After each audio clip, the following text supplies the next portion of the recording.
ED का सरकारी गवाह शरद रेड्डी,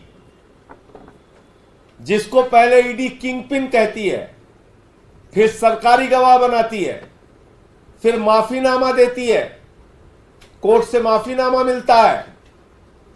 जब वो शरद रेड्डी जो 60 करोड़ रुपए की रिश्वत भारतीय जनता पार्टी को देता है, जब वो शरद रेड्डी कोर्ट के पास पहुंचता है कि हुजूर मुझे अपने कंपनी के काम से या किसी और काम से विदेश की यात्रा करनी है, हमें विदेश जाने की स्वीकृति दी जाए, तो ईडी ने क्या कहा? ये 14 अप्रैल को एक अंग्रेजी दैनिक अखबार में छपी हुई प्रमुख खबर है। 14 अप्रैल को आज की खबर है, आज के दिन की खबर है, जरूर पढ़िएगा इसको।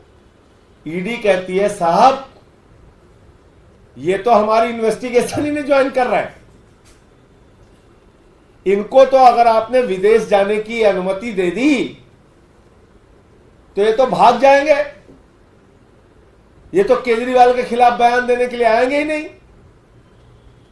ये आप मजाक कर रहे हैं केजरीवाल के केस में।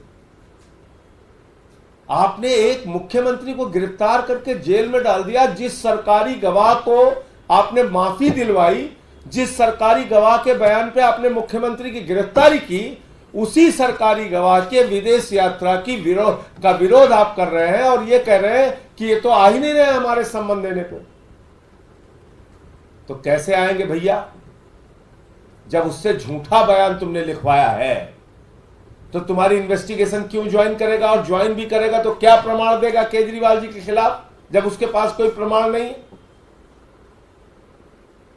तो मैं समझता हूं माननीय सर्वोच्च न्यायालय को अपनी सुनवाई के दौरान इस बात को प्रमुखता से संज्ञान में लेना चाहिए कि कैसे फर्जी बेबुनियाद मामला बनाया गया।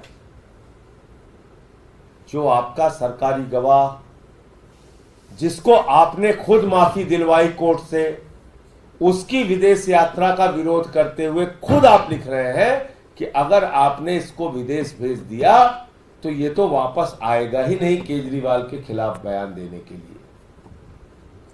ये हमारे संबंध में नहीं आता हुजूर, ये हमारे ईमेल करने पे, हमारे बुलाने पे नहीं आता। ये मैं नहीं, ये खुद ईडी के अधिकारी उसके विदेश यात्रा की विरोध करते हुए कोर्ट के सामने कह रहे हैं।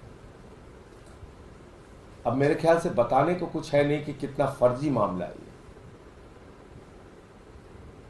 सरकारी गवाह के बुलाने, सरकारी गवाह और सरकार बुलाए, सरकारी गवाह और ईडी बुलाए, सरकारी गवाह जिसको माफी ईडी दिलवाए और ईडी बुलाए और वो ना आए।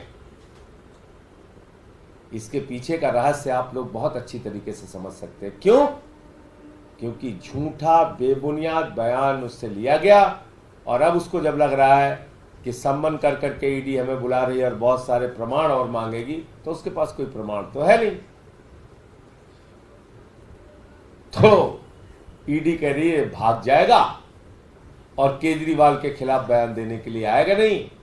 तो जो 2-4 झूठे बयान मैं इससे और लिखवा सकता था, जो 2-4 झूठे बयान ईडी और इससे ले सकती थी, वो नहीं ले पाएगी।